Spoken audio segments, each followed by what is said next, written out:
Notre objectif, c'est juste pour dire à la population sénégalaise, de lui dire que nous, la commune de Niassia, on a beaucoup lutté pour que notre commune se développe. Actuellement, nous vivons dans des moments très difficiles. On n'a pas de courant, on n'a pas l'eau. Il y a des problèmes vraiment très récurrents que nous vivons ici. C'est pourquoi nous disons qu'il est temps qu'on arrête. C'est pourquoi on appelle notre collectif Moutia. Moutia, ce qui veut dire en français, il est temps.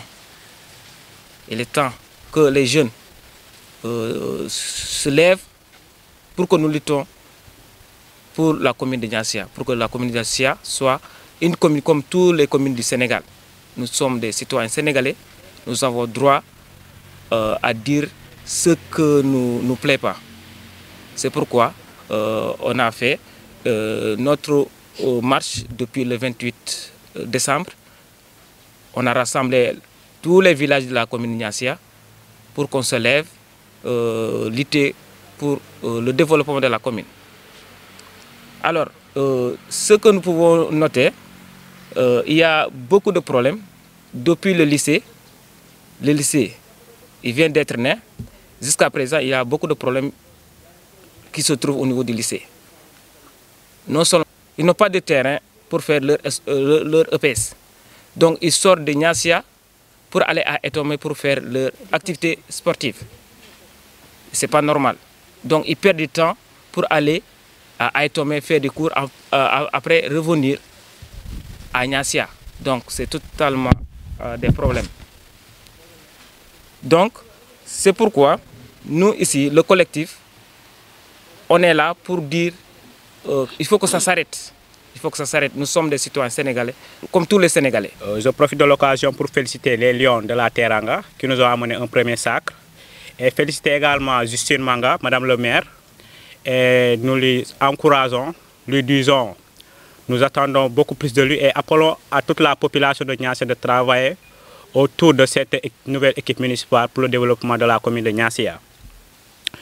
Le 28 décembre 2021, le 16 février 2021, 22 autant pour moi, 50 jours, jour pour jour, nous avons bâti le macadam ici. Nous avons quitté Etomé jusqu'à la sous-préfecture de Niassia pour réclamer de l'électricité. Parce qu'on a trouvé que ce n'est pas normal pour une commune de 25 villages que 2 villages seulement soient électrifiés. Donc c'est le village de Niassia et de Dassalam récemment électrifié. En ce 21e siècle, nous ne pouvons pas comprendre le pourquoi. Alors que des milliards sont en train d'être détournés, ça c'est pour juste embellir le mot, mais ils sont en train d'être volés par nos gouvernants, par nos dirigeants. Et les villages sont là dans l'obscurité. Ici à 19 h, tout le monde est chez lui, chacun dort. Pourquoi? Parce que c'est sombre, il n'y a pas de quoi vraiment nous occuper. Donc c'est pourquoi on dit que ce n'est pas normal, il nous faut de l'électricité. Et nous le réclamons cette année. Nous n'allons pas attendre 2023, nous n'allons pas attendre 2024. La question de l'eau est un problème également pour la commune de Niassia. Également, il n'y a que 3 villages sur les 25 qui ont en fait une addiction à l'eau potable. Et je ne peux même pas appeler ça de l'eau potable parce que l'eau n'est pas en bonne qualité. On est obligé de se rabattre encore sur les puits pour pouvoir avoir une bonne eau. Et je ne sais même pas si cette eau est saine. Et je vais revenir un peu sur la question de l'eau parce que l'abonnement est à 50 000 francs pour les 20 mètres. Autrement dit, si ta maison est avec le tuyau principal est à plus de 20 mètres, tu paies non seulement 50 000 francs et ensuite tu vas encore payer une autre somme pour rajouter jusqu'à ce que le robinet puisse arriver chez toi. Et on estime que ce n'est pas normal, c'est trop cher. Nous avons également réclamé des points de passage au niveau de Niassia village. Il y a 2 ans de cela, il a beaucoup plu et ça fait que des maisons sont tombées. Pourquoi les maisons sont tombées? Parce que l'eau qui quittait en haute altitude vers Kadjene et Djouma n'avait pas de passage parce que quand on faisait la route, ils ont tout bloqué. Donc nous réclamons et nous exigeons à ce que ces ponts de passage soient faits. Nous avons également réclamé des ralentisseurs au niveau de l'école élémentaire Mathias Samboutende de Niassia et du virage là-bas à la boutique de Basile. Parce que nous trouvons qu'au niveau de l'école élémentaire, c'est des enfants qui étudient là-bas, ils traversent, c'est des jeunes inconscients. Donc il faudrait également faire de sorte que leur sécurité soit garantie. Nous avons aussi réclamé des pistes de désenclavement parce que nous sommes dans une forêt. Et pendant l'hivernage, c'est un casse-tête pour pouvoir sortir nos produits locaux, les faire sortir de la brousse pour les amener à Ziguinchor. C'est très compliqué. Parce que même les taf-taf ne peuvent pas entrer dans ces zones. Donc c'est tellement compliqué. Supposons qu'il y ait un malade dans ces villages comme Kadjene, Bazéré. L'ambulance ne peut pas entrer. On ne peut pas évacuer des malades à partir de là-bas. Et ça crée des ralentissements et dégâts.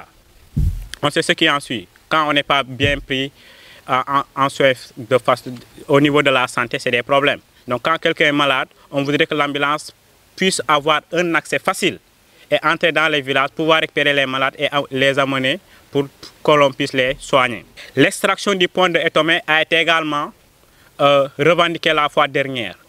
Parce que c'est un danger pour les enfants, un danger également pour les adultes, mais aussi un danger pour l'écosystème. Parce que l'eau ne traverse pas normalement si elle quitte Médina vers Kossoulou ou si et vice-versa. Donc on trouve que ce n'est pas normal. Il faut que l'État prenne ses responsabilités et qu'il le fasse le plus rapidement possible. Et nous appelons au premier rang le président de la République, Macky Sall. Le lycée de Niassia fait 10 classes. C'est le président lui-même qui a érigé ce CEM en lycée. Et depuis 3 ans, il n'y a que 2 classes qui ont été rajoutées pour 480 élèves. C'est insuffisant. Les élèves quittent le lycée et vont faire cours au niveau de l'école élémentaire. Et cela aussi rend difficile le travail de l'administration. Parce qu'il ne faut pas contrôler et le lycée et là-bas.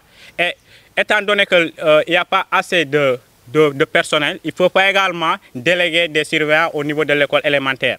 Donc je pense que l'État ici doit en fait faire un travail par rapport à ça. Et je profite de l'occasion également pour faire un appel aux enseignants qui sont en train de manifester par rapport à leurs problèmes. Je leur dis, cette année, il ne faudrait pas dire sauvons l'année.